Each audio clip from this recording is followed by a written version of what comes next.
இது ஒரு CBN தயாரிப்பு. நீங்கள் பார்த்துக் கொண்டிருப்பது ஒரு புதிய வாழ்க்கை நிகழ்ச்சி. வணக்கம். ஒரு புதிய வாழ்க்கை நிகழ்ச்சிக்கு உங்களை அன்புடன் வரவேற்கிறோம். இந்த நிகழ்ச்சியின் மூலமாக உங்களை சந்திச்சதில் ரொம்பவே சந்தோஷப்படுறோம். இன்னைக்கு நம்முடைய நிகழ்ச்சியை ஒரு வசனத்தோடு தொடங்குவோம். ஏசாயா 53ஆம் அதிகாரம் 3ஆம் வசனம்.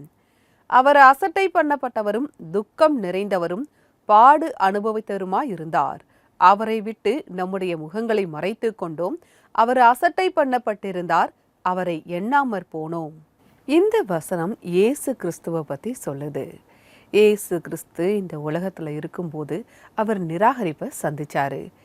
அவரால் படைக்கப்பட்ட மனிதர்களே அவரை நிராகரித்தாங்க. பொதுவாக நம்ம நிராகரிக்கப்படும் போது நமக்குள்ள ஒரு தனிமை வரும். அப்படிப்பட்ட தனிமையில் நீங்கள் இருக்கீங்க அப்படின்னா ஆண்டவராகிய இயேசு கிறிஸ்துவிடமிருந்து உதவியை பெறலாம் அப்படிங்கிறத தான் இன்னைக்கு நம்ம பார்க்க இருக்கிறோம். நிராகரிக்கப்படுறதுக்கு பல காரணங்கள் இருக்குது. ஆனால் நம்முடைய தேவன் எந்த நிலைமையில் இருந்தாலும் சரி நம்மளை என்றைக்குமே நிராகரிக்கவே மாட்டார். எப்போவுமே நம்மை அவர் சேர்த்து கொள்கிறார். இதை பற்றி நல்லா தெரிஞ்சுக்க நம்ம இப்போ ஒரு சாட்சியை பார்க்க இருக்கிறோம். ரித்து அவங்கள தான் நம்ம சந்திக்க போகிறோம். இவங்க சின்ன வயசுலேயே இவங்க அப்பா அம்மா கூட இருந்தாலும் கூட இவங்க தனிமையை சந்திச்சிருக்காங்க. பிறகு எப்படி அதிலிருந்து மீண்டு வந்தாங்க, எப்படி ஒரு புதிய வாழ்க்கை பெற்றுக்கொண்டாங்க அப்படிங்கிறத அவங்க சொல்கிறாங்க. வாங்க பார்க்கலாம்.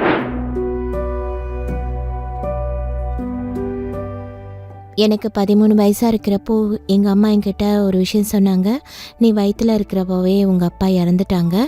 இப்போது நான் வேறு கல்யாணம் பண்ணிக்கிட்டேன். இப்போ இருக்கிற அப்பா உனக்கு வளர்ப்பு அப்பான்னு சொன்னாங்க. இதை கேட்டதும் எனக்கு ரொம்பவே மனசு கஷ்டமாக இருந்துச்சு. என்னால் அதை ஏற்றுக்கவே முடியல. டெல்லியில் வசிப்பவரான ரீது ஒரு எளிமையான ஏழ்மையான குடும்பத்தை சேர்ந்தவர். நான் கொஞ்சம் கொஞ்சமாக வளர வளர என்னோட அப்பா அம்மா என் மேலே அன்பு இல்லைன்னு புரிஞ்சுக்கிட்டேன். அதோட அப்பாவோட நடவடிக்கையும் சரியா இல்லை. அதுக்கப்புறம் நிறைய ஆசைகள் இருந்துச்சு, எதுவுமே எனக்கு பூர்த்தி ஆகலை. இது எல்லாத்தையும் பார்த்து எனக்கு ரொம்ப வேதனையாக இருந்துச்சு. எனக்கு படிக்கிறது ரொம்ப ஆசையாக இருந்துச்சு. ஆனால் அப்பாவோட நடவடிக்கை சரியா இல்லை. பட் இருந்தாலும் பரவாயில்ல, அம்மா நம்ம கூட இருக்காங்கன்னு நினச்சி நான் படிக்கணும்னு ஆசைப்பட்டேன். 9வது படிக்கிறப்போ அம்மாவோட 2 கிட்னியும் கெட்டு போச்சுன்னு தெரிய வந்துச்சு.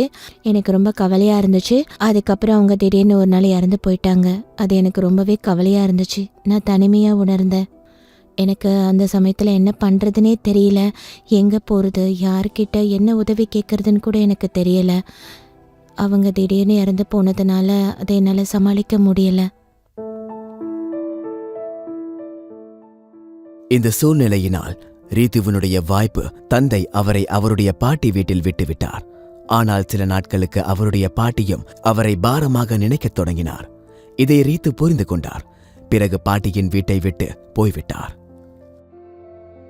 நான் பஸ் ஸ்டாண்டில் உட்காந்துட்டு இருந்தப்போ பக்கத்தில் ஒரு போலீஸ் ஸ்டேஷன் இருந்துச்சு. அங்கே இருந்த ஒரு போலீஸ் அங்கிள் என்கிட்ட, இங்கே நீ என்ன செஞ்சிட்ருக்க, நான் உன்னை வீட்டில் விடுறேன்னு சொன்னாங்க. நான் வீட்டுக்கு போக மாட்டேன்னு சொன்னேன். அப்போ அவங்க பக்கத்தில் ஒரு NGO இருந்துச்சு, அங்கே என்னை விட்டுட்டாங்க. அங்கே நான் 1 வருஷம் வரைக்கும் அங்கே தான் இருந்தேன். அங்கே எனக்கு ட்ரெஸ், சாப்பாடு எல்லாமே கிடச்சிது. எனக்குள்ளே இருக்கிற கவலையும் தனிமையும் இருந்துச்சு. ரீதுவிற்கு படிப்பின் மேல் இருந்த ஆர்வத்தை பார்த்த NGO அருகில் இருந்த ஆதரவற்றோர் இல்லத்திற்கு அவரை அனுப்பி வைத்தார். அது நிறைய பிள்ளைகள் படிப்பதற்கு வாய்ப்பாக இருந்தது.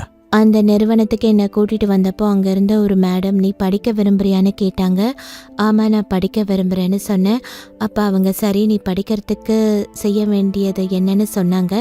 அதை கேட்டு நான் ரொம்ப சந்தோஷப்பட்டேன். அவங்களோட வார்த்தைகளை கேட்டு இன்றைக்கும் எனக்கு இந்த உலகத்தில் அவங்க இருக்காங்கன்னு நான் நினச்சதுண்டு. அதோட என்ன மாதிரியான சில அக்காங்கள் அங்கே படிச்சுட்டு இருந்தாங்க. அவங்கள பார்த்து இன்னும் எனக்கு நிறைய நம்பிக்கை வந்துச்சு. படிக்க நான் தயாரான. அதுக்கு பிறகு மேம் என்ன NIOSல சேர்த்து விட்டாங்க. அப்பொழுது இங்கிருந்து அவருடைய புதிய வாழ்க்கை தொடங்கியது. நான் அந்த நிறுவனத்தில் இருந்தப்போ அந்த மேடம் ஆண்டவர் இயேசு கிறிஸ்துவை பின்பற்றினாங்க. அவரோட வழிகாட்டுதல் படி நடந்தாங்க. அதோட காலையில பிள்ளைங்க ஜெபம் பண்றத நான் பார்த்துருக்கேன். இயேசு கிறிஸ்துவ பத்தி பாட்டெலாம் பாடினாங்க. நான் அதை பார்த்தேன். அங்க இருந்த மேடம் ஒரு பெரிய புக்ல இருந்து ஆண்டவரே இயேசு கிறிஸ்துவ பத்தி சொல்லுங்க, ஆண்டவர் இயேசு கிறிஸ்துவ பற்றி கேட்கறது எனக்கு ரொம்ப சந்தோஷமாக இருந்துச்சு. உத்தரவு கொஞ்சம் கொஞ்சமாக அங்கேருந்து மேடத்தை எனக்கு ரொம்ப பிடிச்சி போச்சு. அவங்களோட நடவடிக்கை எனக்கு ரொம்ப பிடிச்சிது. அவங்க என் மேலே அன்பாக இருந்தாங்க. அவங்க ஒரு தாய் தன்னோட பிள்ளைகளை எப்படி கவனிச்சுக்குவாங்களோ அந்த மாதிரி பார்த்துக்கிட்டாங்க. இந்த விஷயம் என்னோட மனசை தொட்டுச்சு. அப்போ நானும் அங்கே இருந்த எல்லார் கூடவும் சேர்ந்து ஜெபம் பண்ணேன். ஆண்டவர் இயேசுவை பற்றி பாட ஆரம்பித்தேன். பைபிள் வாசிக்கவும் ஆரம்பித்தேன். மேலும் நிறுவனத்தில் இருந்த பிள்ளைங்களோட சந்தோஷமாக இருக்க ஆரம்பித்தேன். என் மனசில் ஒரு நிம்மதி வந்துச்சு. அதோட என் வாழ்க்கையிலும் ஒரு பெரிய மாற்றம் ஏற்பட்டுச்சு. அப்புறம் கொஞ்சம் கொஞ்சமாக அந்த தனிமையும் போக ஆரம்பிச்சிச்சு. நான் சந்தோஷமாக இருக்க ஆரம்பித்தேன். அதோட ஆண்டவர் இயேசு கிறிஸ்து என் மேலே நம்பிக்கையும் வச்சிருக்காருன்றதை நான் புரிஞ்சுக்கிட்டேன். பிறகு இதேபோல் ஒரு நாள் ரீத்து இந்த பைபிள் வசனத்தை கேட்டார். மேடம் பைபிள்ல இருந்து பிரசங்கம் செஞ்சப்ப சங்கீதம் 23:1 வசனத்தை சொன்னாங்க. கர்த்தர் என் மெய்ப்பராய் இருக்கிறார், நான் தாழ்ச்சி அடையேன்.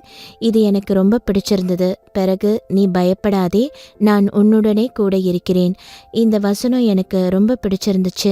இதை கேட்டு எனக்கு ரொம்ப தைரியம் கிடைச்சிது. தேவன் ரொம்ப பெரியவர், அதனால நம்ம மேலே எவ்வளோ அன்பாக இருக்காருன்னு நினச்சேன்.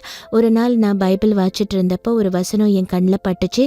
அந்த வசனம் இதுதான்: ஸ்திரீயானவள் தன் கர்ப்பத்தின் பிள்ளைகளுக்கு இறங்காமல் தன் பாலகனை மறப்பாளோ?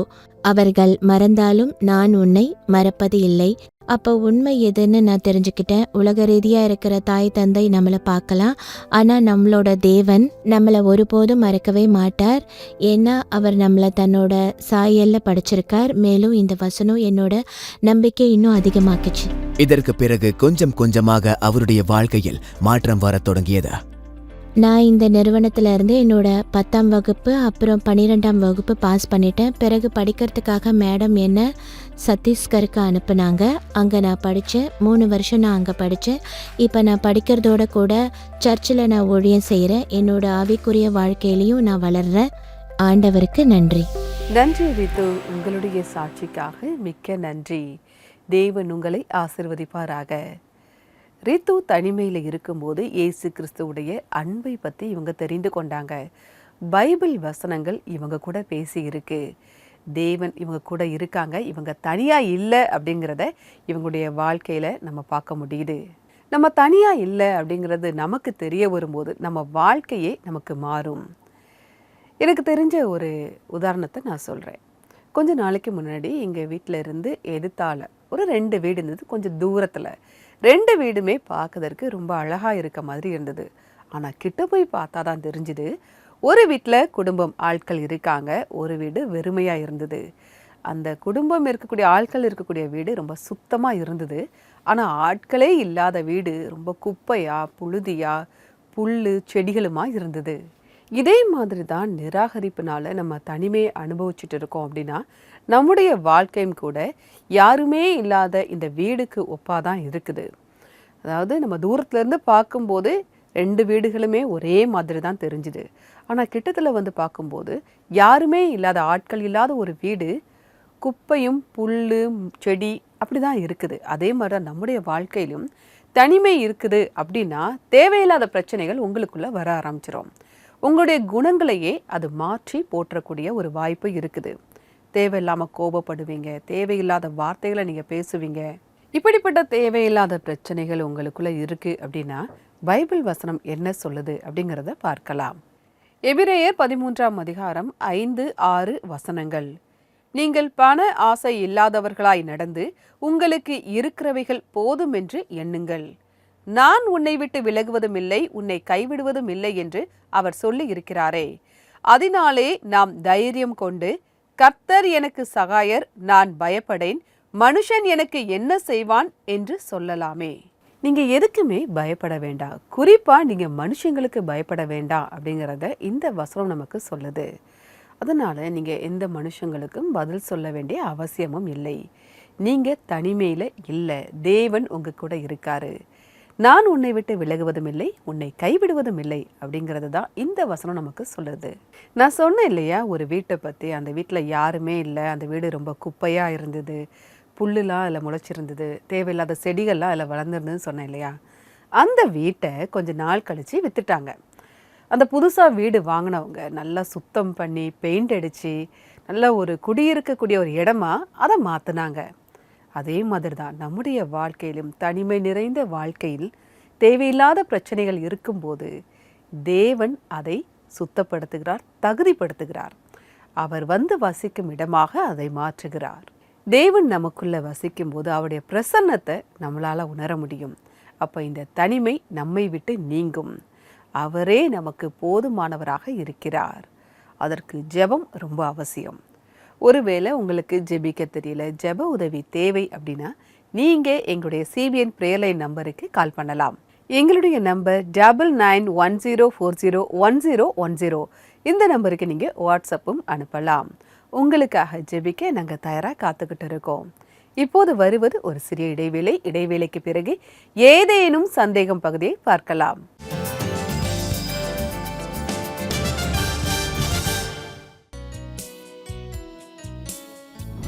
உத்தரப்பிரதேசத்தை சேர்ந்த மொராதாபாத்தில் இருக்கும் சிட்டி மெத்தடிஸ்ட் சர்ச்சில் இருந்தும்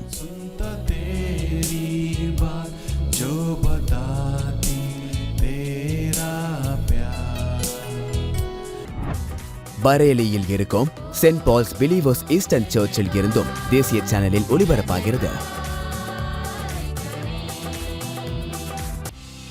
ஆகஸ்ட் மாசத்தில் நாட்டின் ஒவ்வொரு பகுதிகளில் இருந்தும் இந்த அழகிய பாடல்களை கலர்ஸ் டிவியில் ஒரு புதிய வாழ்க்கை நிகழ்ச்சியில் காணுங்கள். மேலும் கிறிஸ்துவ பாடல்களை கேட்பதற்கு CBN இந்தியா யூடியூப் சேனலை இன்றைக்கே சப்ஸ்கிரைப் செய்து கொள்ளுங்கள்.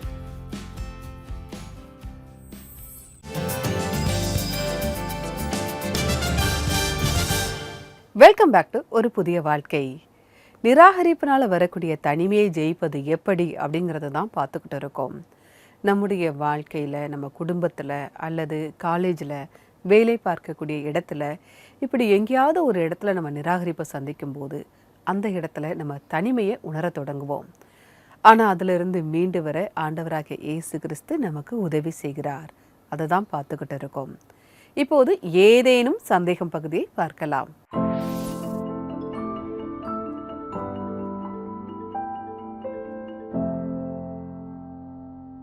வந்திருக்கக்கூடிய முதல் கேள்வியை பார்க்கலாம்.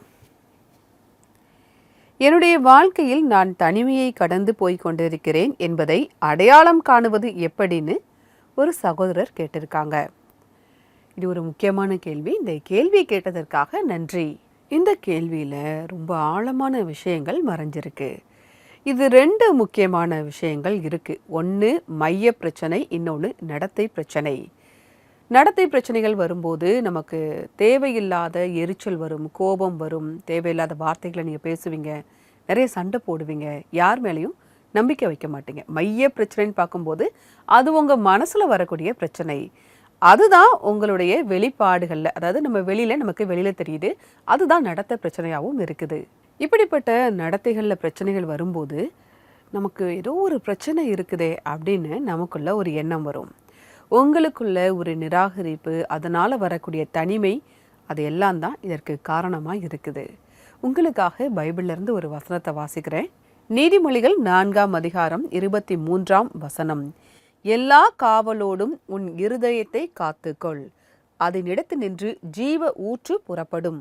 உங்களுக்குள்ள தனிமை உணர்வு இருக்குது அப்படின்னா அது உங்கள் நடத்தையில் வெளிப்படும்.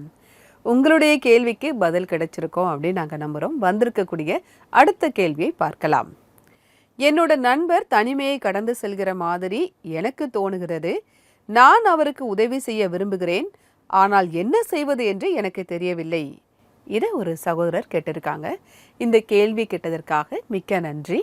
இதற்கு 2 விஷயங்களை செய்யணும். ஒன்று ஜெபம், இன்னொன்று நட்புறவு. நீங்கள் தனிமையில் இருக்கக்கூடிய உங்கள் நண்பருக்காக ஜெபம் செய்யுங்க. அது மட்டும் இல்லை, நம்பிக்கையான நபரை இந்த ஜெபிக்கும் போது நீங்கள் கூட கூப்பிட்டுக்கலாம். ஏன் அப்படி சொல்கிறேன் அப்படின்னா, இந்த விஷயம் வெளியில் போகிறத யாருமே விரும்ப மாட்டாங்க இல்லையா? அதனால் சொல்கிறேன். நல்ல நம்பிக்கையான நபர்களை கூட சேர்த்து கொண்டு நீங்கள் தனிமையில் இருக்கக்கூடிய நண்பருக்காக ஜெபிக்கலாம்.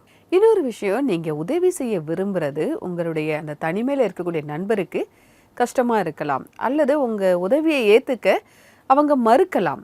அப்படி இருக்கும்போது நீங்கள் தொடர்ந்து நட்புறவை அவங்கக்கிட்ட ஏற்படுத்தணும். எப்போதுமே அவங்கக்கிட்ட மனம் விட்டு பேசணும். தனிமையை குறித்தே பேசணும்னு அவசியம் இல்லை. நீங்கள் பொதுவான விஷயங்களை பேசுங்க. அதனால் தனிமையில் இருக்கக்கூடிய உங்கள் நண்பருக்கு நீங்கள் உதவணும்னு நினச்சிங்கன்னா இந்த 2 முக்கியமான விஷயங்களை நீங்கள் செய்யுங்க. ஒன்று ஜெபம், மற்றொன்று நட்புறவு. யோவான் 1:12 படி பார்க்கும்போது நம்ம எல்லாருமே தேவனுடைய பிள்ளைகளாக இருக்கோம். அவர் நம்மை விட்டு விலகுவதும் இல்லை, நம்மை கைவிடுவதும் இல்லை. அதனால் நீங்கள் துணிஞ்சு உங்கள் நண்பருக்கு உதவி செய்யுங்க. உங்ககிட்டையும் இதே போன்ற கேள்விகள் இருந்தால் எங்களுக்கு தெரியப்படுத்தலாம். அதற்கு எங்களுடைய CBN பிரேயர் லைன் நம்பருக்கு நீங்கள் வாட்ஸ்அப்பில் அனுப்பலாம். எங்களுடைய நம்பர் 9910401010. அப்படி இல்லை அப்படின்னா CBN இந்தியா யூடியூப் சேனலில் இன்றைய எபிசோடின் கமெண்ட் செஷனையும் பதிவு பண்ணலாம். இப்போது வருவது ஒரு சிறிய இடைவேளை. இடைவேளைக்கு பிறகு தனிமையில் இருக்கிறவங்களுக்காக நம்ம ஜெபிக்க போகிறோம். நீங்களும் சேர்ந்து ஜெபிக்கலாம் இடைவேளைக்கு பிறகு.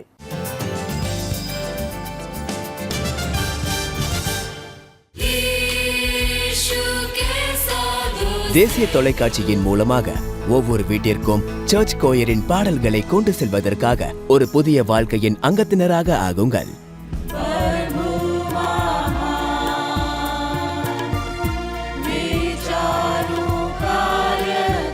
நாங்கள் புதிய மற்றும் பழைய சர்ச் பாடல்களை நாட்டின் ஒவ்வொரு மூலைகளில் இருந்தும் பதிவு செய்கிறோம்.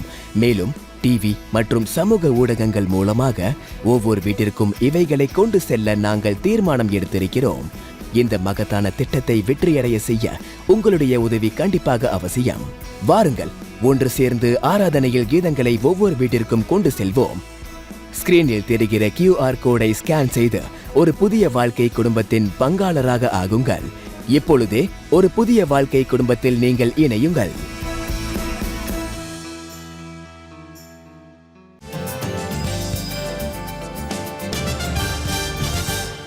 வெல்கம் பேக் டு ஒரு புதிய வாழ்க்கை. நிராகரிப்பினால் வரக்கூடிய தனிமையை எப்படி ஜெயிக்கலாம் அப்படிங்கிறது தான் பார்த்துக்கிட்டு இருக்கோம். ஆண்டவராகிய இயேசு கிறிஸ்து நம்முடைய வாழ்க்கையில் வரும்போது இந்த தனிமை நம்மை விட்டு நீங்கி போகும். தேவன் நமக்கு போதுமானவராக இருக்கிறார். இப்போது ரோனி பிலிப்ஸ் அவங்களுடைய ஆராதனை பாடலை பார்க்கலாம்.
Ronnie Philips. தேவன் உங்களை ஆசிர்வதிப்பாராக.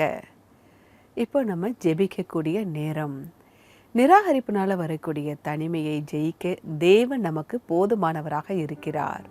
இப்போ யாரெல்லாம் நிராகரிப்பினால் தனிமையில் இருக்காங்களோ அவங்களுக்காக நான் ஜெபிக்க போகிறேன். நீங்களும் என் கூட சேர்ந்து ஜெபிக்கலாம். அன்பின் பரலோக பிதாவே, இந்த நேரத்திற்காக நன்றியோடு உம்மை துதிக்கிறோம் அப்பா. இந்த உலகம் எங்களை கைவிட்டாலும் நிராகரித்தாலும் நீங்கள் எங்களை நிராகரிக்காதவங்க. இந்த நிராகரிப்பினால் வரக்கூடிய தனிமையில் நாங்கள் தனியாக இல்லை, நீங்கள் எங்கள் கூட இருக்கீங்க அப்படிங்கிறத நாங்கள் தெரிந்து கொண்டோம் ஆண்டவரே. அப்பா, இந்த நேரத்திலும் தங்களுடைய குடும்பத்தால், நண்பர்களால், உறவினர்களால், படிக்கக்கூடிய இடத்துல, வேலை பார்க்கக்கூடிய இடத்துல நிராகரிக்கப்பட்டு தனிமையில் இருக்கிறவங்களுக்காக உம்மிடத்தில் வருகிறோம் அப்பா.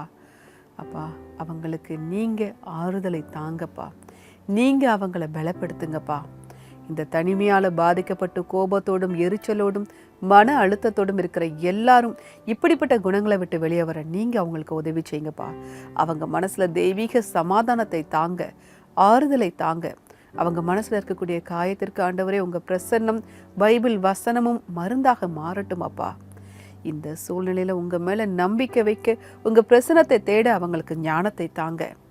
எங்கள் நண்பர்களோ உறவினர்களோ இப்படிப்பட்ட தனிமையில் அவங்க கடந்து போயிட்டு இருக்காங்கன்னா அதிலிருந்து வெளியில் கொண்டு வர அவங்களுக்கு உதவ எங்களுக்கு கிருபை தாங்கப்பா. ஏசு கிறிஸ்துவின் மூலம் ஜெபிக்கிறோம் பிதாவே. ஆமேன், ஆமேன். நீங்கள் தொடர்ந்து ஜெபம் பண்ணுங்க. ஜெபம் பண்ணும்போது நமக்கு ஒரு விடுதலை கிடைக்கும். தேவ பிரசன்னத்தை நம்மளால் உணர முடியும். நிராகரிப்புனால தனிமையில் நீங்கள் ஒருவேளை இருந்தாலும் கூட என் பிரச்சனை யாருக்குங்க தெரியும் அப்படின்னு நீங்கள் நினைக்காதீங்க. ஆண்டவராகிய இயேசு கிறிஸ்துவும் இப்படிப்பட்ட நிராகரிப்பை, தனிமையை சந்திச்சிருக்காரு. அவருக்கு நம்முடைய சூழலை நன்றாகவே தெரியும்.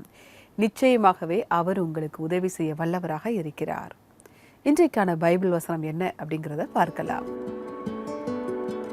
நொறுங்குண்ட இருதயம் உள்ளவர்களுக்கு கர்த்தர் சமீபமாயிருந்து நறுங்குண்ட ஆவி உள்ளவர்களை ரட்சிக்கிறார்.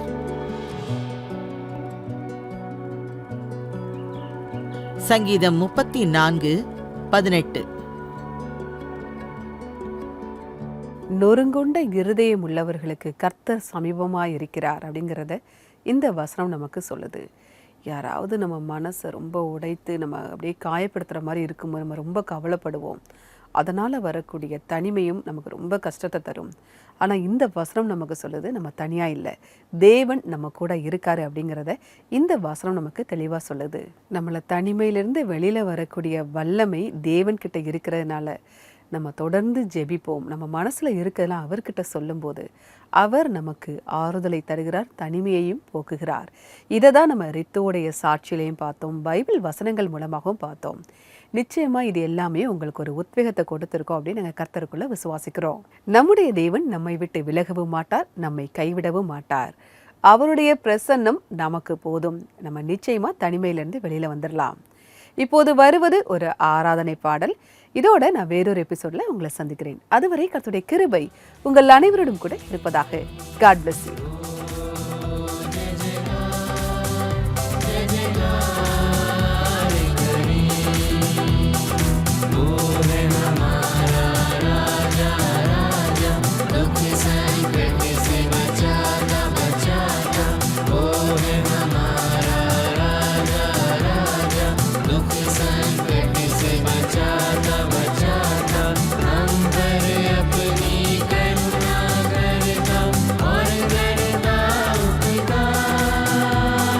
क्यों ना उसे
पर जिसका भरोसा भरोसा वो तो कभी न डिगेगा डिगेगा। उस पर जिसका भरोसा